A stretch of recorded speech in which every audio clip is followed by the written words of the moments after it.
ఏంటి సార్ అలా బిగిసిపోయారు? మాటలు రావట్లేదా? మా నాన్నకి ముందే తెలుసు కదా. తెలుసా అంటే నేనే కావ్య అని తెలుసు, పెద్దగా పరిచయం లేదు. ఆహా, అంటే ఇదంతా ప్రీ ప్లాన్. నువ్వు కావాలని డాక్యుమెంట్స్ ఇద్దామని ఇంటికి వెళ్దామన్నావు కదా. కొంచెం అలాంటిదే. అమ్మ తల్లి, నీకో నమస్కారం.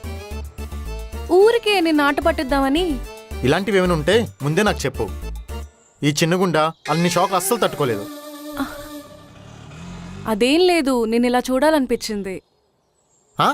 నువ్వు ఆనందంగా ఉన్నప్పుడు చూశాను, నువ్వు వర్క్ స్ట్రెస్ లో ఉన్నప్పుడు చూశాను, నీ కళ్ళల్లో ప్రేమని చూశాను, ఏదైనా సాధించాలి అని నమ్మకాన్ని చూశాను. కానీ నువ్వు భయపడ్డావు ఎప్పుడు చూడలేదు.